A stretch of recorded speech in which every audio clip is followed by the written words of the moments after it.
الحمدللہ والصلاة والسلام علی رسول اللہ وعلی آلہ واصحابہ اجمعین، اما بعد۔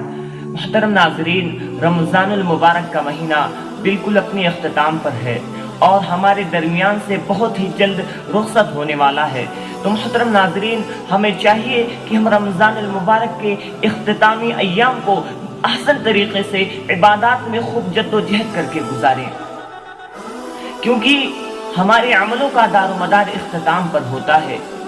اور اللہ کے نبی صلی اللہ علیہ وسلم نے ارشاد فرمایا، انما الاعمال بالخواتیم، عملوں کا دار و مدار خاتمے پر ہے۔ تو لہٰذا محترم ناظرین، ہمیں چاہیے کہ جو بھی اوقات بچے ہیں، ہر لمحہ ہر گھڑی ہم اس کو اللہ رب العالمین کی عبادت میں گزاریں، خوب جد و جہد کرنے میں گزاریں۔ اور اسی طریقے سے علامہ ابن القیم الجوزی رحمہ اللہ نے فرمایا تھا کہ گھوڑا جب اپنے ٹارگٹ کے قریب ہوتا ہے تو بڑی اپنی پوری زور اور کوشش لگا دیتا ہے، اور ہم تو انسان ہیں، جب ہمارا ٹارگٹ بالکل قریب ہے، رمضان المبارک ہمارے بالکل اختتام پر ہے، تو ہم کیوں نہ اپنی پوری کوشش اور جد و جہد لگا دیں۔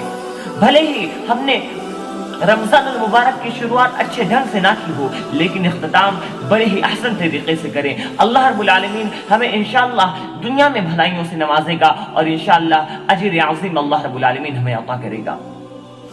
تو اس لیے ہمیں چاہیے کہ اختتام کی ہر گھڑی ہر پل اللہ رب العالمین کا تحفہ اور غنیمت سمجھتے ہوئے خوب جد و جہد کریں، عبادات میں گزاریں، تکبیر و تحلیل میں گزاریں، اسی طریقے سے نوافل میں گزاریں۔ اور ایک اور اہم کام جو ہمیں ان باقی ایام میں کرنے کو ہے، کام ہے ہم زیادہ سے زیادہ صدقات و خیرات دیں، غریبوں کی مدد کریں، بیواؤں کی مدد کریں۔ یقین جانیے، اگر آپ نے عید کے موقع پر عید سے پہلے کسی غریب کی مدد کر دی، کسی یتیم بچے کی مدد کر دی، تو یقین جانیے وہ اگر خوش ہوتا ہے، اس کے چہرے پر مسکان آتی ہے، تو یقین جانیے انشاءاللہ رب العالمین آپ کو قیامت کے روز خوشی نصیب فرمائے گا۔ اللہ رب العالمین ہمیں باقی ایام میں خوب جد و جہد کرنے کی توفیق عطا فرما۔ رب العالمین ہمارے صیام و قیام کو قبول فرما، آمین۔ وما علینا الا البلاغ۔ السلام علیکم ورحمۃ اللہ وبرکاتہ۔